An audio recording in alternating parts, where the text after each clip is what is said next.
Good morning, evening, or afternoon, depending upon when and where you are. Today's session is our part 2 on ransomware prevention. If you haven't seen the first one, it's available on our Bright Talk channel. You can go back there and watch yesterday's session. You can also watch these afterwards if you miss them currently. So any housekeeping we'll talk about really first up here. If you have any questions during the live session, there is a chat feature that you can ask questions. You can also give us feedback from there as well.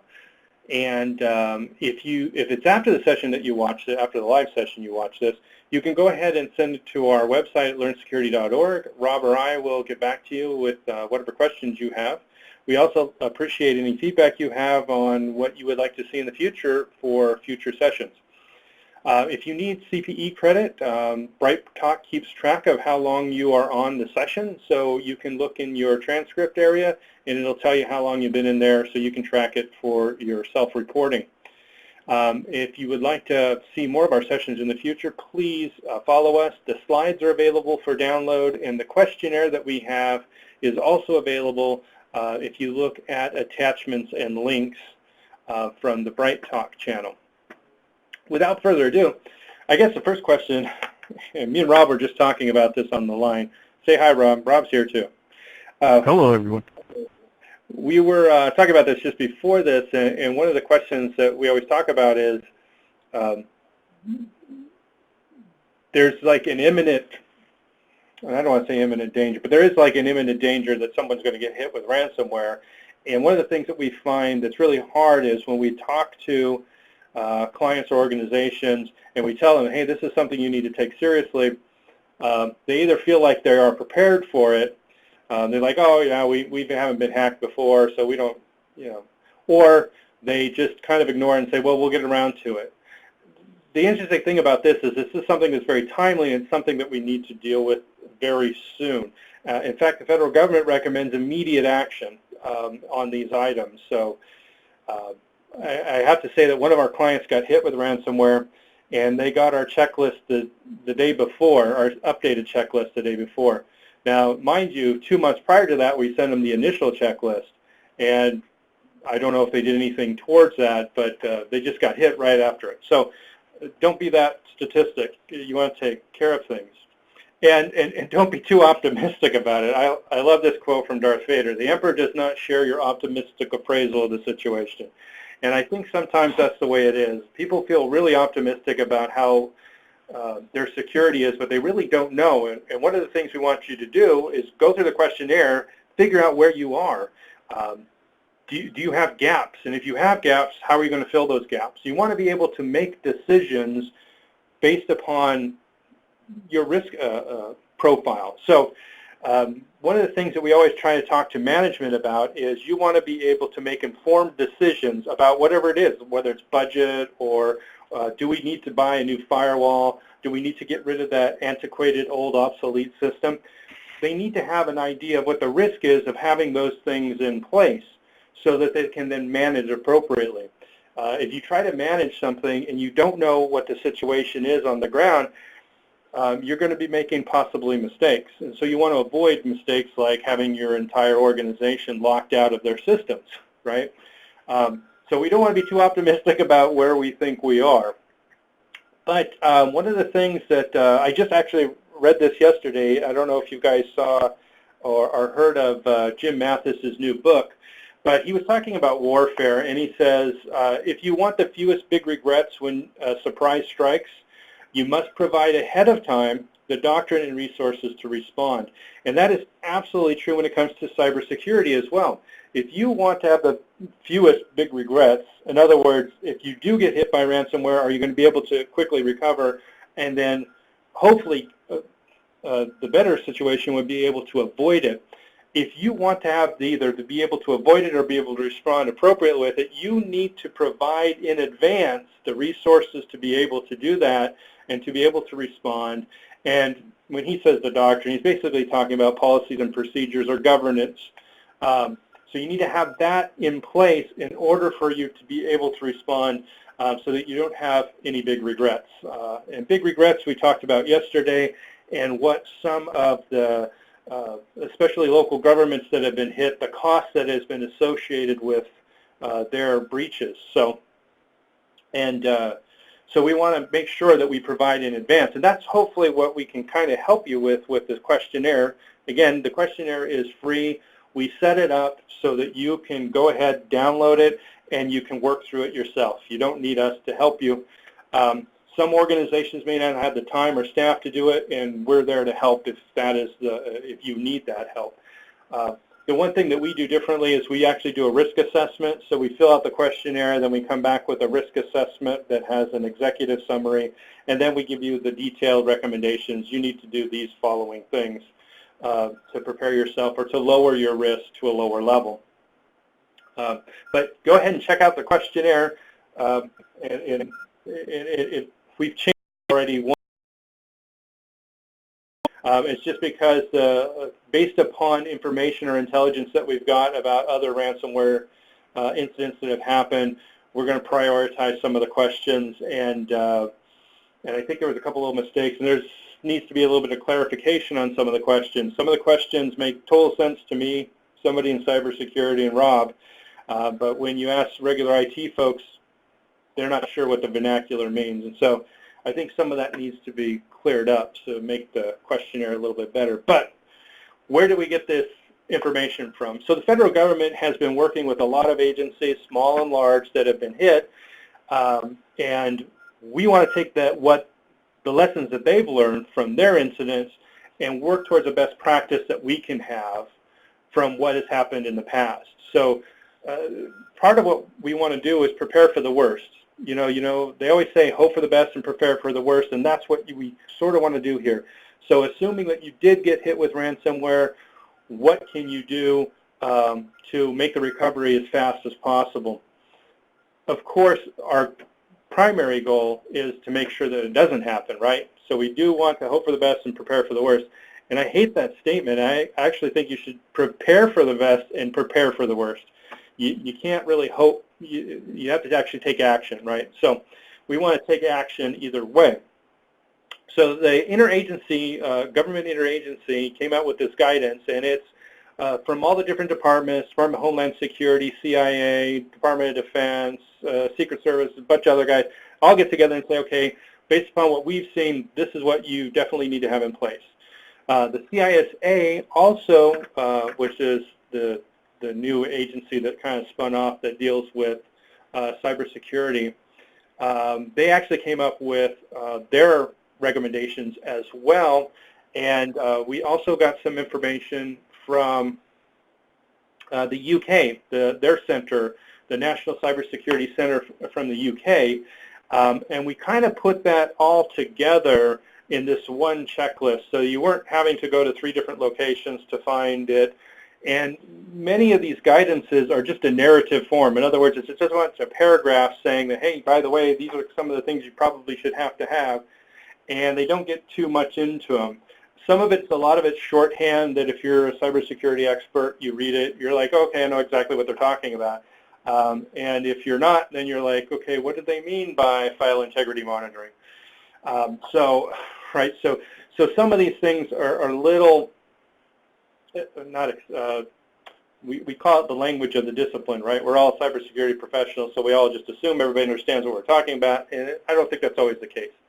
We also took information from private industry reports and recommendations, like the Verizon data breach response, some of the things that they've noticed. Those are good intelligence sources that organizations can use, and I recommend reading those things on a regular basis, just so that you know what's going on in the industry so that you can better prepare for it. Rob and I, again, we just talked about this also, we originally did this like 2 years ago talking about ransomware, and we got that information from recent breaches that had been happening, and so we put together a presentation 2 years ago. So we were already clamoring, saying, hey, this is something that's important you need to deal with, and 2 years later, here we are now, it seems to be an epidemic, right? So you can stay ahead of the game if you're paying attention and keeping your ear to the ground, so to speak. So we want to make sure that we're doing that, and we're trying to do that here. So I'm going to go over the questionnaire kind of point by point that we have. I'm not going through each of the questions. Some of these slides sum up a number of questions. So I may have like 5 questions on the checklist, and here I may only have 1 slide. And that's just for brevity's sake. I don't need to go through every little detail. Some of it is self-explanatory. Do you have cybersecurity insurance coverage? I mean, that's self-explanatory. You either do or you don't, right? So some of these things need a little bit of an explanation, and so that's what the purpose of me going over this for you is. The first set of questions we really talk about is executive management. And we want to make sure that executive management has been briefed on the risks of ransomware and what the potential impact to the organization is. If you're a local government, what is the potential impact? Well, what if all operations that an organization does stopped, right? What kind of impact would that have on your systems or your ability to accomplish whatever your mission is? So we have to look at that. So one of the things we want to make sure, and somebody say, oh yeah, well they know about it. And one of the organizations that was recently hit, one of the local governments that was recently hit, we asked that question, and one of the senior managers was like, well, we vaguely knew that there was something about ransomware out there, but we really didn't know how that kind of connected with our systems or what our risk was for that. They also recognized that they understood that they had vulnerabilities. In other words, they recognized the fact that they had vulnerable systems that were obsolete in their networks. So they recognized those 2 things. The thing that they didn't do is put those 2 together. And when we do risk assessments, we always talk about threat-vulnerability pairs, because there could be a threat, but if you have no vulnerability, is that really a threat, right? No, it's a lower risk. But if you have a lot of vulnerabilities and there's a threat that can exploit those vulnerabilities, then you're at a higher risk. That's the part that senior management didn't seem to put together, and I don't know that they necessarily have the skill sets to do that. That's why you have something like a CISO or a security director. It's not even something that they teach for CIOs to have. It's not something that they're always looking at. Again, it's more the security side of things and less of the IT side of things.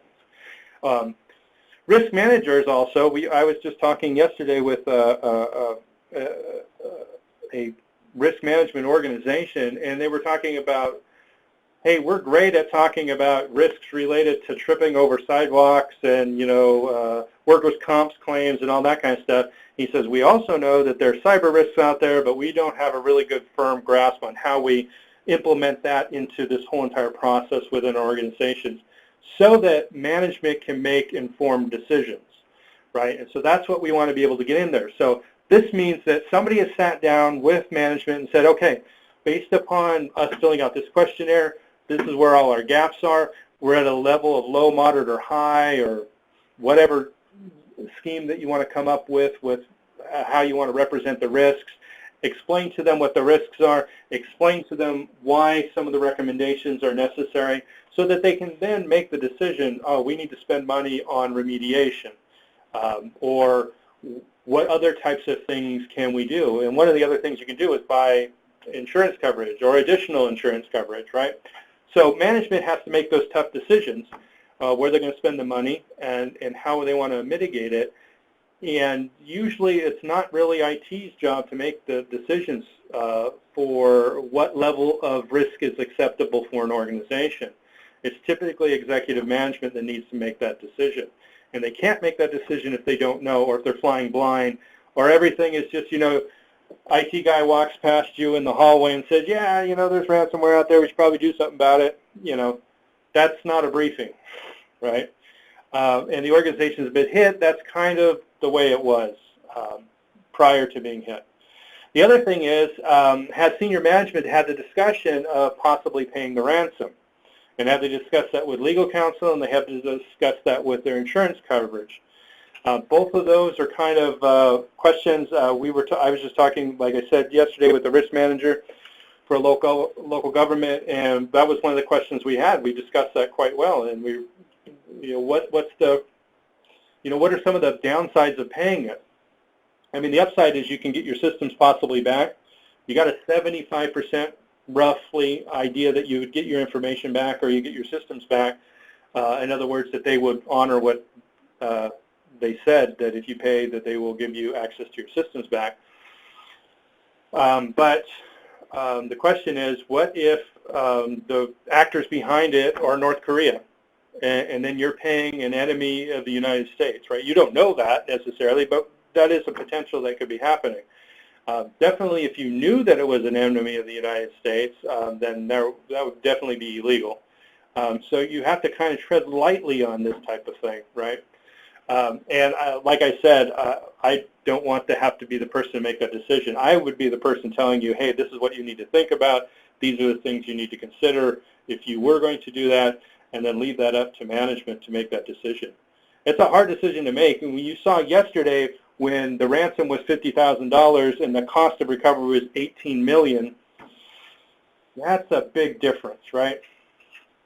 So on these slides, I've also kind of identified some different areas within the NIST cybersecurity framework and NIST documents that kind of cover what we're talking about here.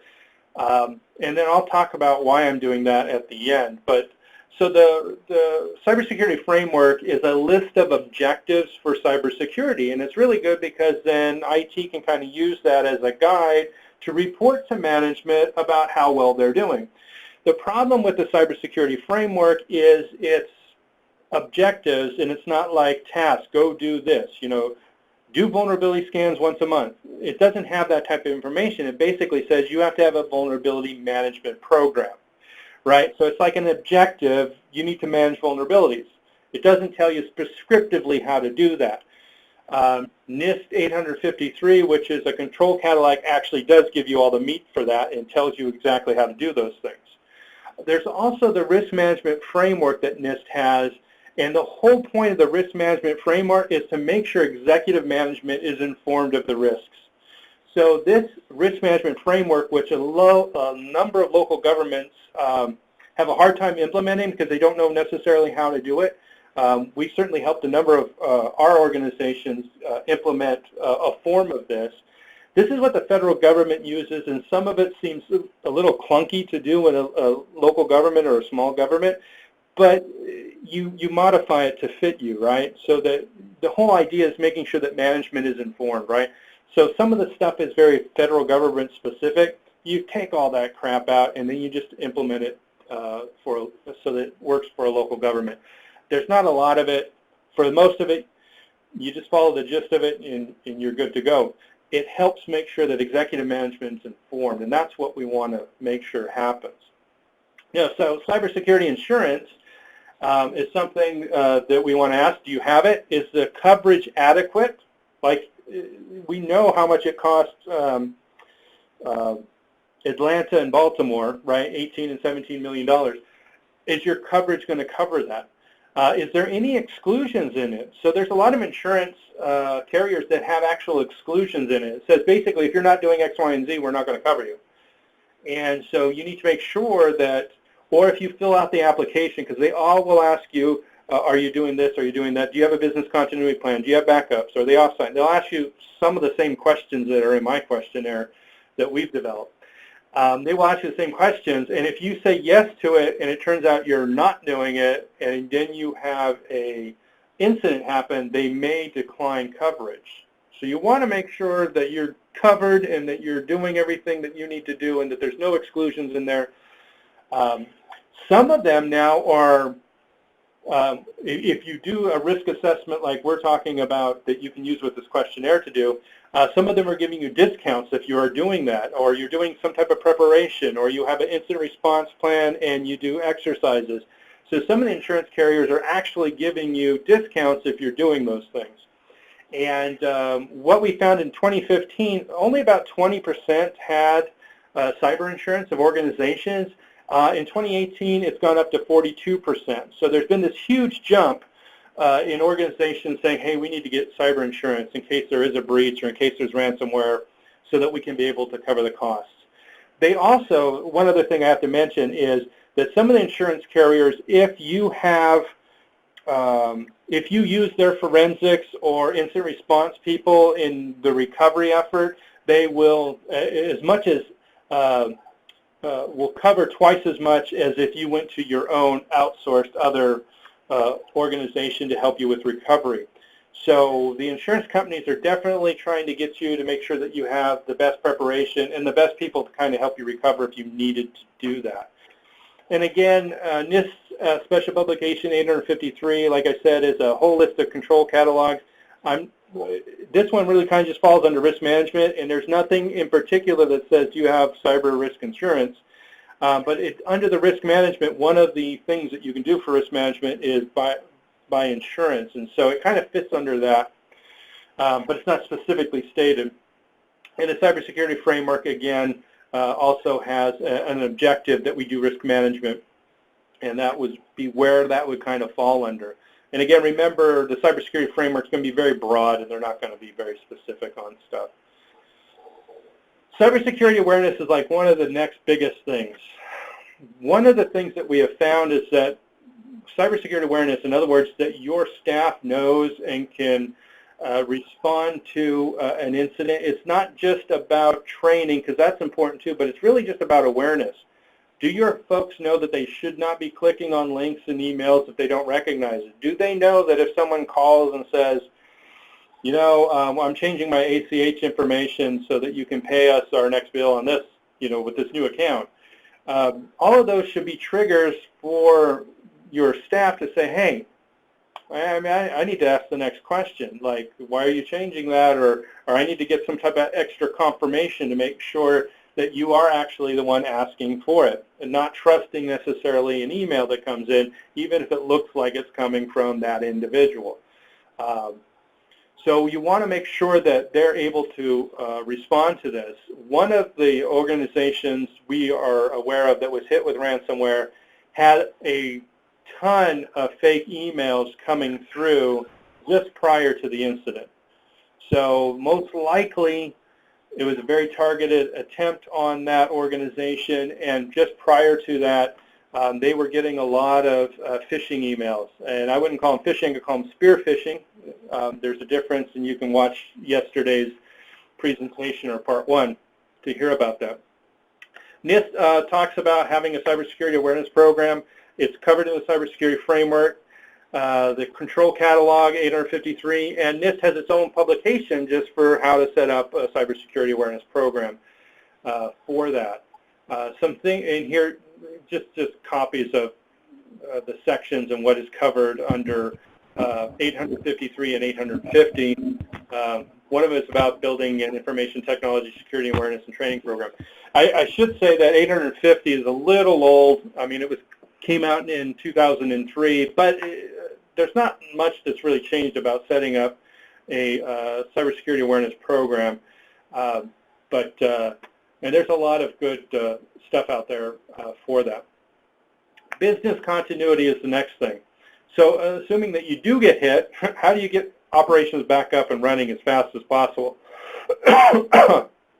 So we want to make sure that you have a documented business continuity plan, that you've done a business impact assessment. And business impact assessment is like, okay, if the computers all broke down, what would we not be able to do? And then how do we do things without the computer systems? And then how do we prioritize how we recover systems? Because you can have like 400 different systems. They can all get locked out. Who do you recover first, right? You don't want to be in the middle of the problem trying to figure out, oh, what's our recovery goals? Which one's most important to get up first? What about dependencies? You don't want to ask all that questions after the fact. You want to ask them in advance, have it documented so everybody knows exactly what they need to do, so that when it happens, it's just second nature for them to go through it. They know what the recovery goals are. They know what the objectives are. They know what business segments are impacted and what that means for them. While IT's working on it, the business units then themselves can say, okay, this is how we're going to continue operations in light of the fact that the systems are not available. Have you tested it? And that's another question. I mean, a lot of people have, a document, but they've never tested it. And testing it there's different ways of doing it. their guidance was not specific on it. It's really just about how good you feel about your team's ability to recover. You can do a tabletop exercise where you sit around a table and you talk about recovery and, okay, this happened, what would we do next? And you can go to full interruption tests where you shut the systems off and say, okay, recover. Recover at the alternate side or whatever it is. You can do those types of things, but doing those types of practices are the best way to get staff ready in the event that something happens if you actually do the full tests. And you don't necessarily have to take all the systems down offline. You can actually just have them recover all systems at an off-site location. With virtualization, most organizations are virtualizing their machines. That can be very easily done. And your systems that are in the cloud typically don't need to be recovered because they're already someplace else, and that's somebody else's problem to deal with. So testing it, there's different levels. Just how rigorous you want it to be is just how well your staff is going to be prepared for something. And this one seems like it's pretty straightforward, but you want to make sure it's available offline, right? If your business continuity plan is not available offline and your systems get locked out, all your guidance on what you need to do is not available to you. So you want to make sure that that is available offline. Part of that is you want to make sure you have regular backups. And what do we mean by regular backups, right? So if you did your business impact analysis, one of the questions you would be asking of each of the departments, let's say I'm at a local city and I talk to Parks and Rec, or no, let's say Finance. So I talk to Finance and I say, okay, Finance, how often do you want us to do backups of your system? And Finance would be like, well, we want them every day. And then you'll come back and say, well, you know, if we do them every day, it's going to cost X amount. But if we do them once a week, it costs this amount. And they may say, oh, well, once a week's fine. Now, they may come back and say, well, no, we really do need a daily. We want to be able to recover, you know, maybe they don't even want to recover on a daily basis. Maybe they want to be recovered on an hourly basis. In other words, I want to be able to recover, you know, as of last hour, right? Well, that requires all kinds of other type of stuff, and that gets really expensive. So figuring out what the backups need to be in that schedule means that there needs to be a discussion. And it's not a decision that IT should make. It's a decision that the business unit owner should be making. So the business unit owner, if it's the finance system, the finance director needs to make that decision about how often he wants the backups to be done, because it's his mission that's affected when that system's not available. And then that finance manager would, or director would know things like, hey, payroll is this time, budget's this time. These are highly important times for us. We need to make sure that we get more backups during that period of time or whatever. So that's a part of that business impact analysis to figure out what the right amount of time of doing backups is. So there's no, I'm not going to tell you to do it daily or whatever. You need to do a business impact analysis because it's based upon each individual business and each individual business's department's mission that they're trying to accomplish and how the system being down would affect that. And then they also need to have recovery time. So if your system was out for the finance, you want to say, okay, how much recovery time, you know, how much downtime are you allowing us to have? And the finance people may come back and say, you know, we don't want more than an hour's worth of downtime.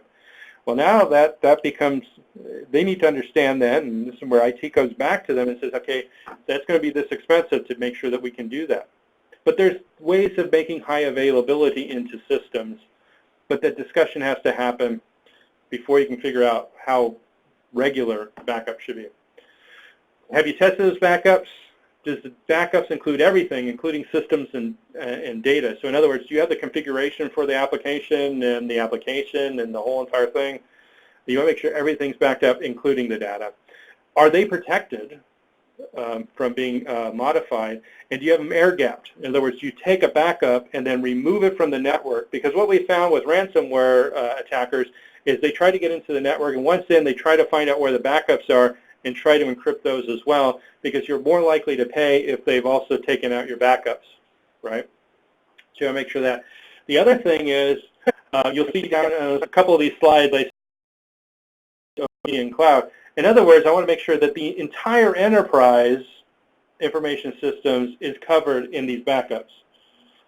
So do you have IoT devices? Do they have configuration or backup settings? And do you have them back up? Now, some of them may be lower priority, but you still want to be able to back up from them so that you don't have to recover them from scratch.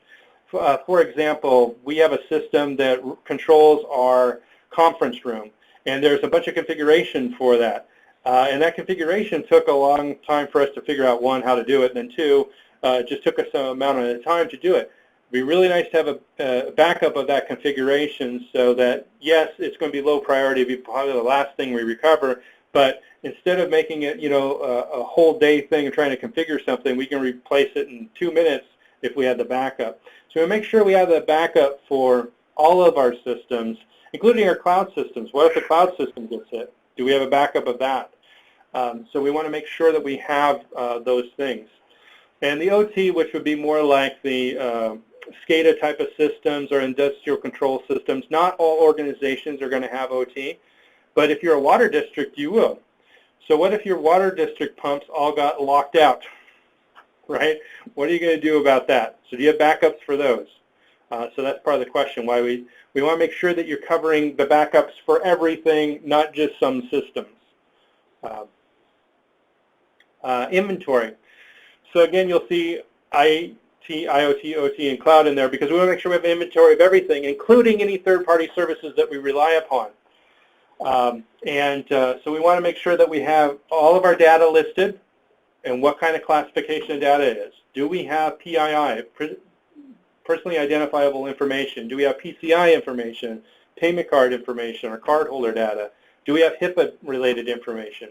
If you're a local government and you're a city, you definitely have Department of Justice information in there, right? So you have all these different types of data, and some of them have reporting requirements if there's a breach. You just need to know what it is, and you kind of want to know what system it's on, because if a system is compromised, then it may trigger reporting. You want to have a list of all the applications you have, all the systems you have, all the services you have, and all the third parties that you have. And this is like the number one and number two. If you look at the SANS top 20, which is the top 20 controls, the most important things that you need to do, inventory is like number one and number two. Inventory of hardware, inventory of software. I'm extending it beyond that to say you need to make sure you have data inventory and third-party services that you rely upon or that you use as well. OT, cloud, everything across the entire enterprise. Do we have an inventory? You can't protect it if you don't know you have it, right? So that's our big push here, is make sure that we have an inventory of everything. And we have it up to date. It's not out of date, right? So third parties, have we evaluated the risk of third parties connecting to our systems? What about cloud services we rely upon? How do we have monitoring for any of that? Do we have monitoring for connections from cloud services from outside of our organization? Do we have all of these controls that we're talking about, inventory and all this, or do we have all that kind of controls up into the cloud as well, right? Do we have backups there? Does our business continuity plan include what happens if Office 365 goes down? What's our business continuity plan for that, right? So we want to make sure that we have that as a part of this as too. And then do we have any cybersecurity information sharing programs? So the federal government definitely wants you to report to them and save a sample of any of the encrypted files. One, because they want to track all the different variants of the ransomware that's out there, so they can usually figure that out. So they want that information. They also use it for statistics, and then insurance companies typically want this information as well, and so do your anti-malware softwares like Symantec or Bitdefender or whoever you're using for your anti-malware software. They typically want to know, especially if you got hit and it got past their systems, they definitely want to get a sample of it so that they can then write a definition to prevent it from future ones. The local government that recently just got hit, we talked about last time, they were patient zero. It was the first instant of that variant to be in the wild, found in the wild, and they were the ones that hit it.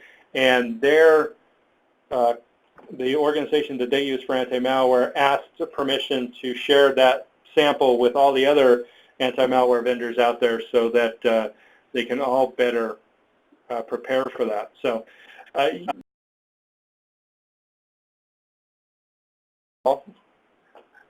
sounds like Ghostbusters, huh? Who are you going to call when you have a problem, right? You need to know who that is for outside support. If you have a insurance company, they may have a preferred vendor, and you may get a discount if you use their preferred vendor. So you want to know that. It needs to be written down, because in the middle of this tragedy or whatever it is, you want to be able to pick up the phone, dial the phone number, and say, we need help, right? So you need to have all that contact information documented someplace so you can go. The FBI would like you to report it to them too. Some people say contact your local governments for that, but I found that most local police departments are completely uninterested in this, nor do they have the capability of dealing with any of it, and most of them won't even take a police report on it. So I don't know what you're going to do if that is. I wouldn't expect any to the FBI. If it's not a large dollar amount, they're probably not going to be interested in helping out either. Unfortunately, one of our local governments had a problem. They contacted the FBI, and the FBI is like, well, we usually go for bigger ransomware amounts. So I don't know. Again, they have limited budget, limited staff, and all that, so they're going to hit the high-profile ones and not the low-profile ones. You have those third parties aligned and ready for you in the event of something happening in the future. Next thing is, do you have an incident response plan? Now, you may say, hey, that sounds a lot like the business continuity plan. Well, you can put them all together into one plan, and that's not a bad idea. But they cover different types of scenarios. So an incident response really kind of, think of the timeline of you getting hit with ransomware. Incident response is your initial response to and discovery of the problem. And then your containment strategy, the stopping of the malware or the event, whatever it is, and the eradication of any of that malware. Then the recovery process, business continuity process, then kicks in recovering all the systems back to the way they are. The continuity of operations policy would kick in at the time of the incident once you start your containment strategy, and that is all the business units have to be informed that they now need to get off of their systems because there's an incident, and then they need to switch to their manual mode of getting things done, like manually writing checks or get those typewriters out. So that's a separate program altogether, and that's not really a part necessarily of the business continuity plan as far as IT is concerned. So you have your incident response plan, which is at that very beginning. We've noticed that there's a problem. And part of the incident response is also your capability of discovering that someone has attacked you or that there's malware in your systems.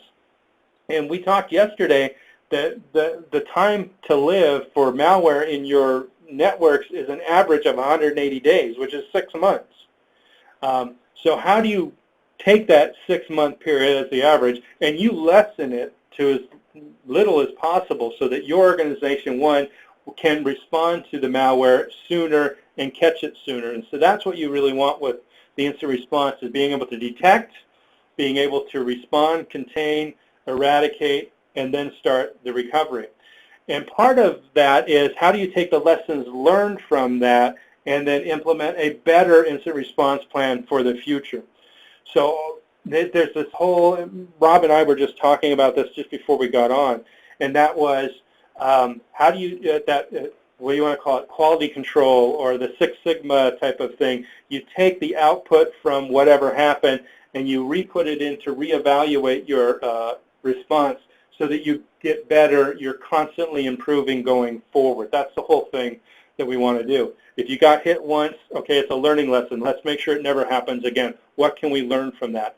And then hopefully if you can give that information out to other, especially if your local government, it's really easy because you just tell other local governments, hey, this is what we learned from all of this.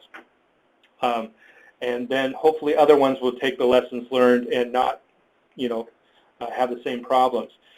There's a bunch of NIST documents here listed here, everything from incident response, how to integrated into other types of things. So there's a lot of guidance on incident response, and there's a lot of different areas in the cybersecurity framework that kind of cover this as well. So there's a lot here. I mean, it's one slide, but there's a lot to it, right, to make sure that you have all that. And of course, just like the business continuity plan, is this available offline, right? So in case you get hit, you want to make sure that you have it available. One thing that is also in the questionnaire, and that is, do you have in your incident response, before you start trying to recover stuff, can you go out and verify that there is a decryptor available? Because some of the encryption algorithms have been broken, and they were able to reverse engineer them. Some of the encryption algorithms are not very difficult to break. And people have found ways to break them. And instead of doing a full recovery, we may be able to unencrypt all the stuff that they've done to your system. So you want to check that before you do that. There's a website called No More Ransom. It's put together by a conglomeration of different organizations. The federal government works with them. A lot of the incident responders, forensic folks, all work with them to try and get this information out there. So you want to check before you do anything, is there a decryptor available before you try and do that. Now, if your insurance company has forensic people to come in to help you, they probably are already going to check that, but you want to make sure that you know that that's one of the things that should be done. Reporting. So how do you remind employees on a regular basis if they see anything, they say something? I know that sounds a little bit like a cliche because I know that Homeland Security used that as a thing for a while. See something, say something, right? Well, this is important. We want to make sure if they notice anything different on their computer, something's not acting, or they try to access a file and it's not opening, that may be an indication that your systems is starting to be hit. Who do they call? What if the phone system's down? Do they have a different way of doing it? So we call that out of band. If your phone and email system and your trouble ticket system email website or whatever that you may use is all taken out, how do they contact anybody to let them know what's going on? So you do have to have some type of out-of-band way of doing it. Right now, one of the cities that's in the process of going through the ransomware right now, in order to talk to outside parties, they're having to do it by cell phone and text. Now, this has to be kind of pre-arranged in advance. You need to know what people's cell phone numbers are. You need to know the right numbers so that you can text them. So all of this becomes really important. And if employees need to report it to IT, is there any cell phone numbers that they can call? Or is there text messages that they can send that's outside of the system that's locked out? So you have to kind of think that through in advance. Otherwise, it's just going to be chaos afterwards. What about email security? One of the biggest things we found is that a lot of the spoofing and a lot of the attachments is coming through email. So it's not about having spam protection. Yes, you should have spam protection. And it's not just about filtering out macros and executables. No, you have to go advanced threat protection. You need something like that that's going to have things like spoof prevention in part of it. You may also want to put warning banners. If you look at our blog site at www.learnsecurity.org, we do have a how-to guide to put banners on emails. So if the email comes from outside of your system or your organization, it can put a banner on it and say, hey, this originated outside your organization. By the way, some of the anti-spam email protection systems that are out there, because they're all beyond spam now, they all do more stuff than that.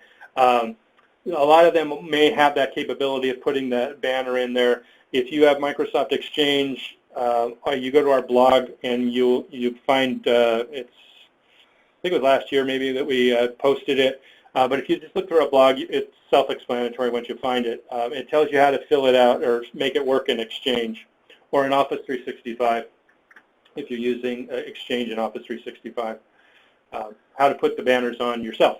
So next thing to think about is your network security, and there's a bunch of questions related to this. I kind of just put them all under one title, network security. One of the things is talking about blocking known malicious IP addresses. a lot of the malware that's out there has to go back to some type of command and control network on the internet. Either they'll use internet relay chat, or they'll use some other type of mechanism to do that.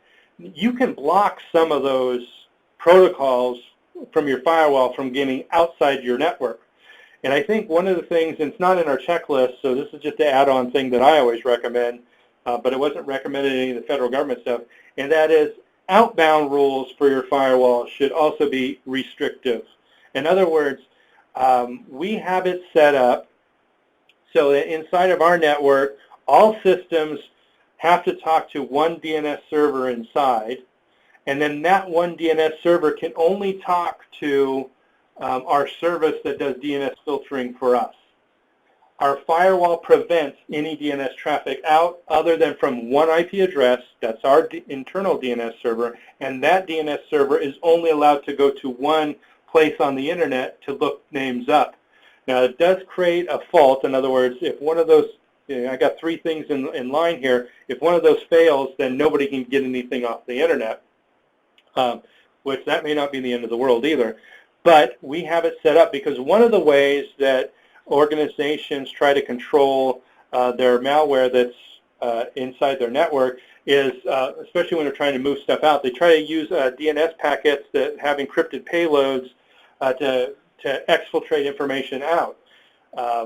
Well, it can't do it if it can only talk to one device, and that one device can only talk to something that then filters for known malicious domains.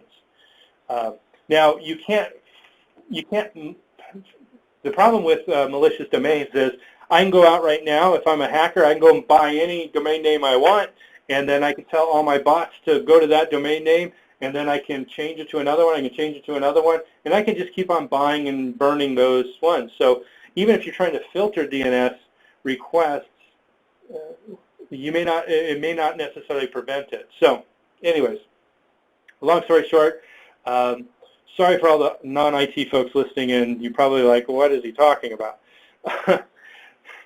IT folks can figure that out for you, okay? So you also want to make sure you restrict internet access.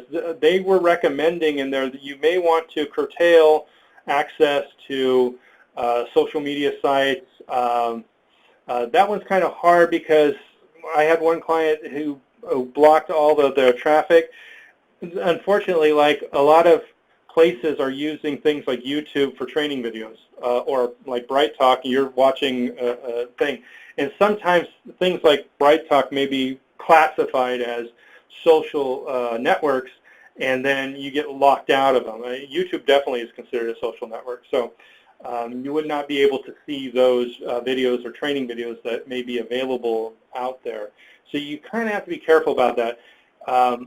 Unfortunately, there's not a lot of really good filtering around it. Some of the firewall companies are starting to say, okay, social media sites, we're going to put extra filtering on that traffic.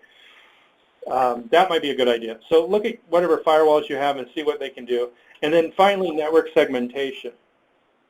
And with network segmentation, is how do we break the network up into little chunks and then put protections between those chunks of network so that when the bad guys get in, they can't get very far.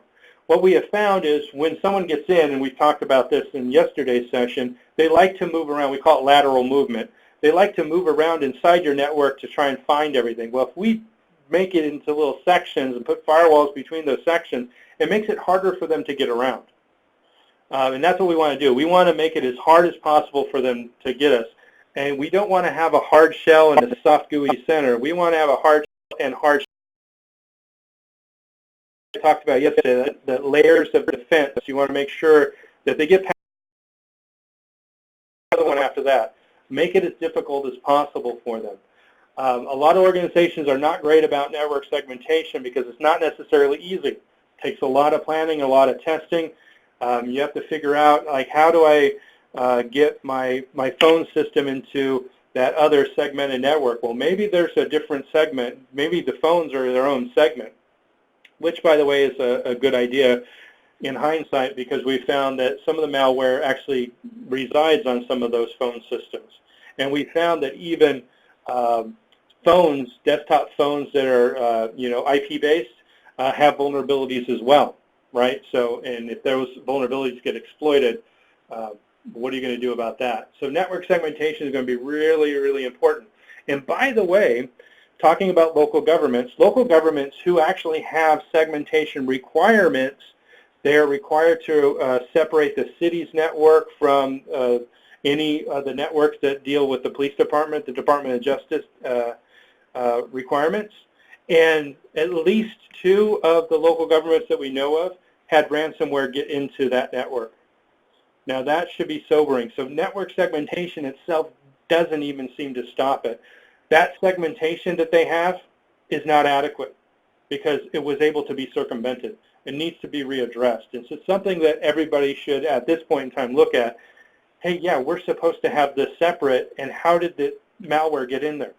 It should not have gotten into there. So that's what we kind of have to look at for some of this stuff.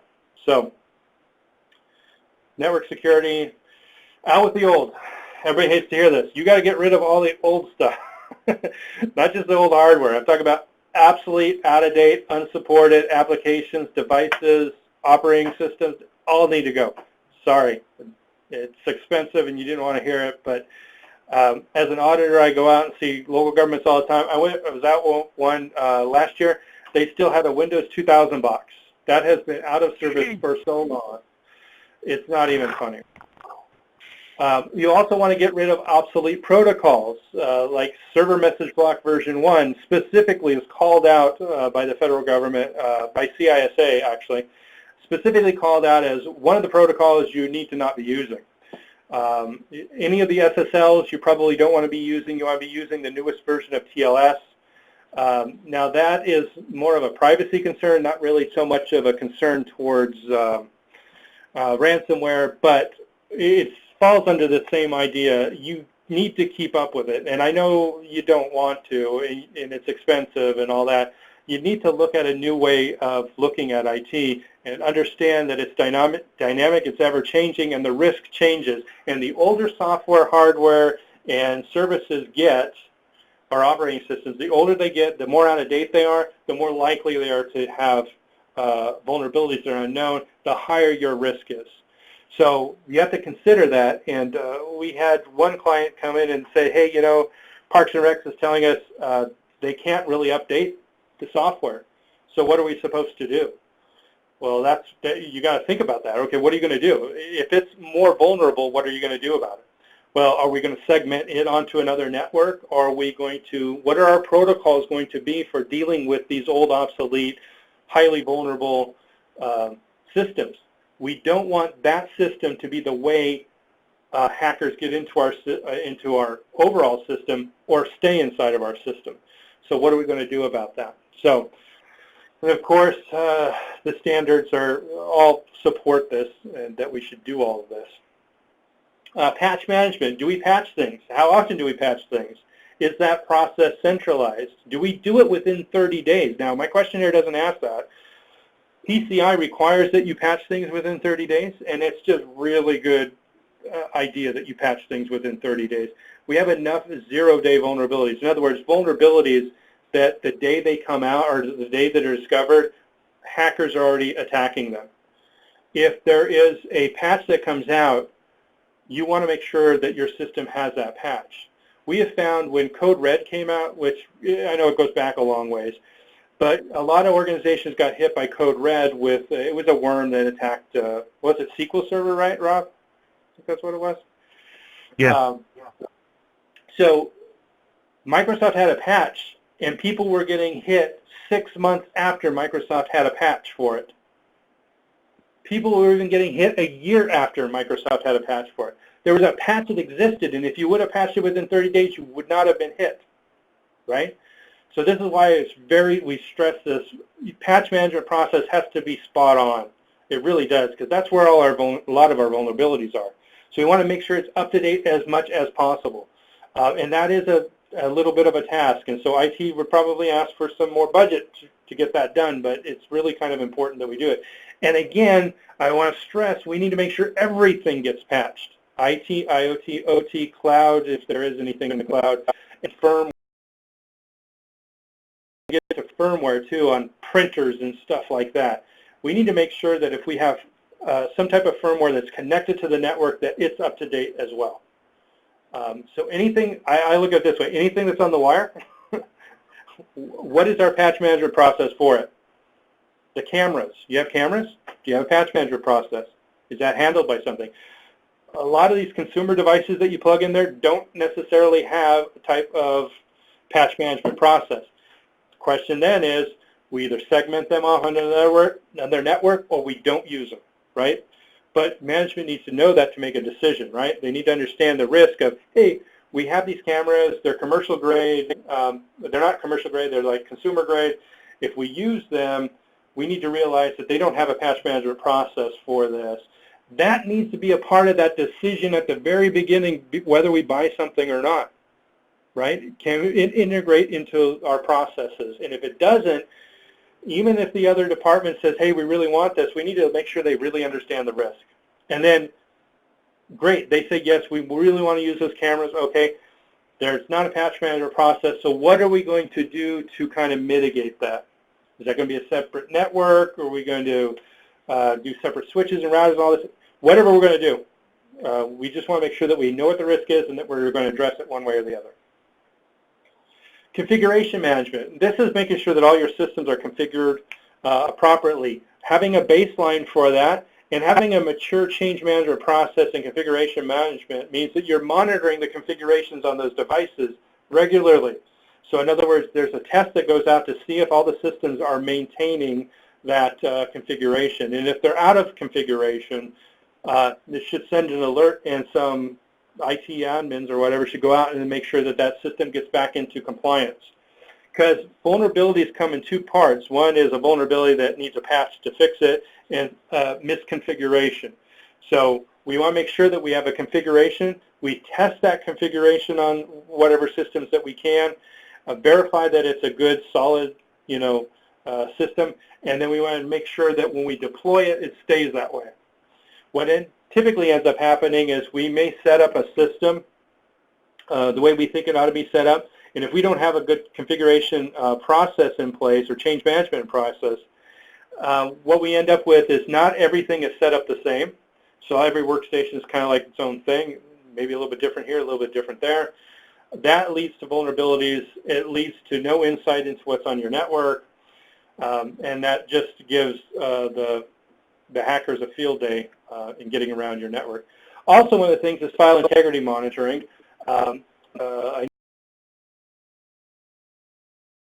System files, but you may want to look at other types of file integrity monitoring software that's available out there to monitor those things. And not every version of Windows has it, so you need to know that. It's 32-bit versus 64-bit, whether or not it has it. And I totally forget, and maybe Rob knows, if there's anything that we need to do to configure to get that file integrity monitoring for like Windows 10. I can't recall off the top of my head. I have to do some digging. Yeah, I'd have to dig into that one.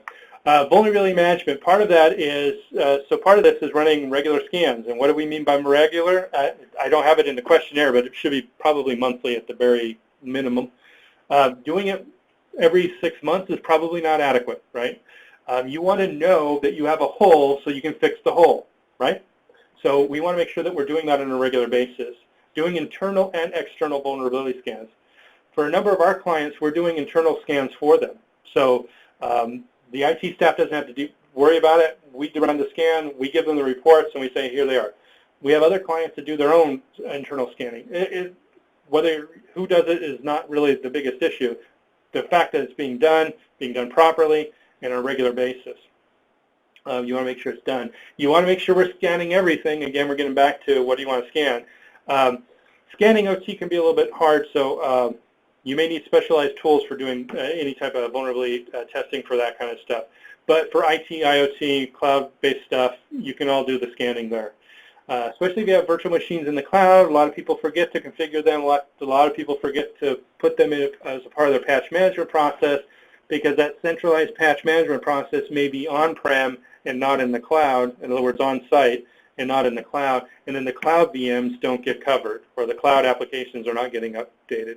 So you want to make sure that you're also doing vulnerability scans for them, because vulnerability management is basically testing our configuration management and our vulnerability management, and our testing us to see how well we're doing basically our patch management and configuration management. And so it's somewhat of a test. You also might want to have annual pen tests. I also recommend, which wasn't one of their things that they had listed on here, is anytime you change the network or you change a firewall or anything like that, you do a pen test or you do a vulnerability scan also after any major change. And that is not a requirement for the ransomware. That is a PCI requirement. So NIST 853 doesn't necessarily say do it every time that you make a major change, but that is good practice. And just because PCI says that you should do it, and maybe it's a really good idea if they say that you should do it. So it's not required by any other standards, but it's like a really good idea. If you make a change, test it, right? Anti-malware. You want to make sure that you have anti-malware in real time.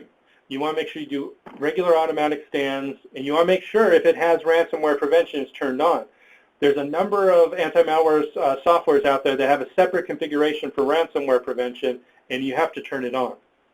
But here's the thing. This gets back to our layers of defense again. 93% of organizations had the latest anti-malware software.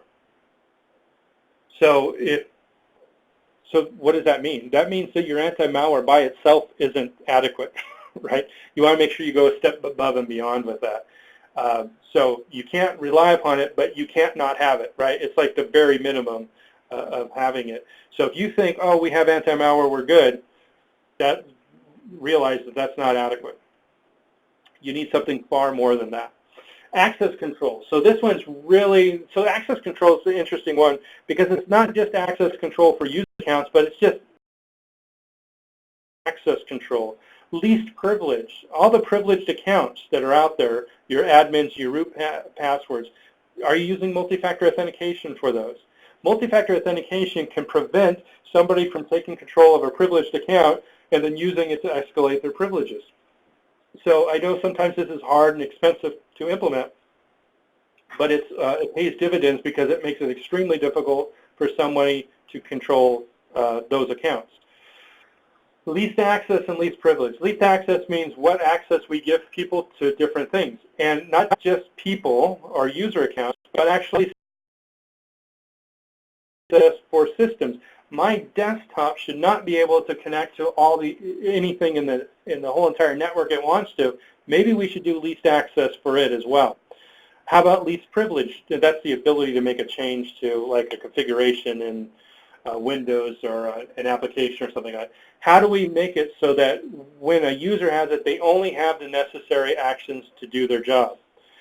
Like service accounts in Windows and things like that, making sure that they only have the privileges necessary to only do the one thing that that service account needs to be able to do, right? So those are kind of like really important.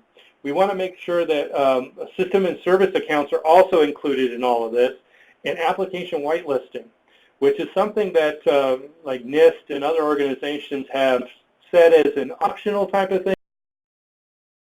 It's part of a baseline. But they're recommending that for ransomware whitelisting or application policies and stuff like that. You may want to look into. They take a little bit to manage because anytime someone tries to introduce a new application, it's not going to work, right? So the application whitelisting basically prevents anything except for known applications. There's different ways to implement. Microsoft has some ways of doing it. There are third-party products out there that have this type of process. So you just have to figure out which one is going to meet your needs and know that, again, these are not 100% effective necessarily. So you need to know that this is a great line of defense, but it's not your entire defense, right? Just like anti-malware. Another one that was found that was something that was being exploited was the remote desktop protocol, and so they recommended that if you are desktop protocol, that you do not have the port available outside your firewall. that you use a VPN to get into your network, and then from inside your network connect to the remote desktop protocol, and that you whitelist connections so that connections to devices can only come from specific, this is again this least access rule, that you whitelist connection that only from this IP address or this system can someone remotely connect to the things. Where you might want to use this, if IT admins, and IT admins routinely do this, they do remote desktop from their workstation to the servers in the server room. That's a great time to do a whitelist, that only from those workstations can people do remote desktop to those servers, not any place within the network, right? You want to scan regularly for remote desktop, and if there is anybody out there and that's not supposed to be there, Rogue One set up, you want to make sure you turn them off. And there's alternatives to using remote desktop protocol. And they also have their weaknesses, and so you want to be careful about it. A lot of people use TeamViewer. TeamViewer had an incident a while back where some accounts were compromised, I think. I don't recall exactly what it was. A patch was quickly released for it, and a fix was available. And again, patch management, we already talked about that, right? And by the way, there's a patch available for Microsoft because there is a vulnerability in the remote desktop protocol, and if that patch hasn't been made recently, you want to make sure that it's done right away. We've already talked a little bit about paying the different, paying the ransom, which I kind of talked about at the beginning, so I guess this slide's out of order. But we already kind of talked about this, so I don't need to talk about it again. So what do you need to do next? And we kind of talked about this in the last one, but just to reiterate, download the questionnaire, complete it. Run internal scans, see what your vulnerabilities are. Then calculate your risks. So you have your vulnerabilities, your threats, you know what they are, kind of put them together to calculate your risks. And you don't have to do anything like with numbers and all that stuff. You can just do low, moderate, high. You probably have to come up with a way to score this. Then take a gap analysis, the questionnaire filled out, what is not in place, turn that into a list of remediation items, prioritize that list, and say, okay, which are the most important ones to do based upon what has happened recently, which ones are the most important ones that we deal with first, and then you'll need to probably figure out what the cost is related to implementing those controls. And then you want to make sure that you make that, create a report, and then make it presentable to management.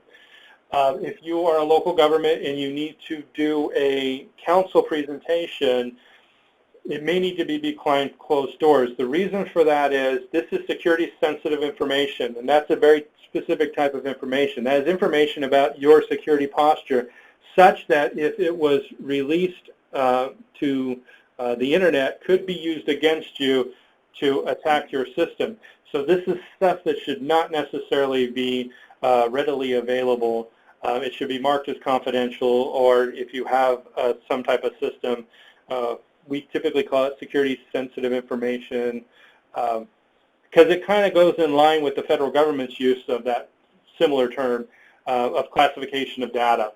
In other words, we just don't want that to be publicly available. So doing a presentation to council, it needs to be very high level and not get into any of the remediation requirements, because that'll tell the bad guys exactly where to attack. So you don't want to do that. If you're a private organization, you don't have to worry about it because you don't have to disclose it, right? If you're a nonprofit, you don't have to either. This is mostly for local government. You know, they just need to think that thing through. Security-sensitive information needs to be not readily available. So one thing that you can do, and I just want to talk about it because we talked a lot about standards, and the slides up there give you what all the different walkthroughs to all the different standards. And I did talk a little bit about the risk management framework and the cybersecurity framework. They're not necessarily competing. They do work together. The cybersecurity framework was kind of made to kind of help organizations kind of as a very elementary way of doing it, and not the full-blown risk management framework, which is the much more mature process. I don't know that they would necessarily see it that way, but that's kind of the way it is. But both of them use NIST Special Publication 853 to list out all the controls that you should have in place. And so you can use that to kind of guide you.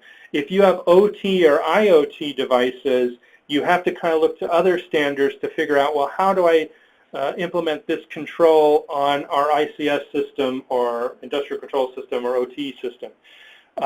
Now, NIST has the guidelines for that, and you can download their guidelines. And again, their guidelines go right back to NIST 853.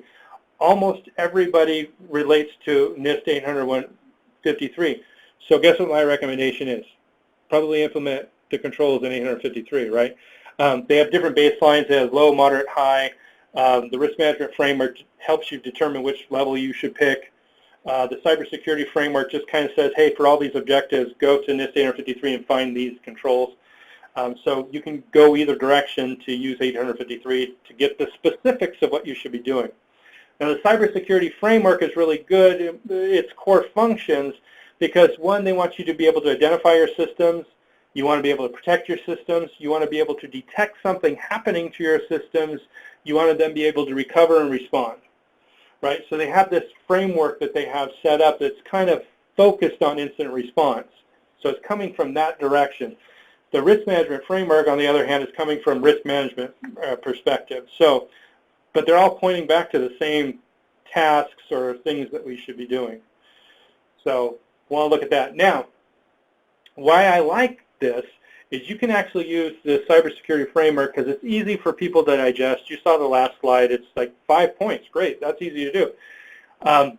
If you look at the cybersecurity framework, it will point back to other standards for different things, for general controls, for IT governance, for operational technology, and IT, or information technology. So you can actually use, so if you looked at IDAM-1, which says physical devices and systems within organizations are inventoried. So where do I find all of that in all these other standards? Well, CIS controls number 1 and actually number 2 too, unless they rechange it, because they recently changed it. COBIT has it under IT governance.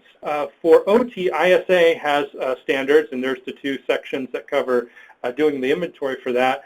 ISO 27001 and NIST Special Publication 853 both have the requirement for doing the inventory.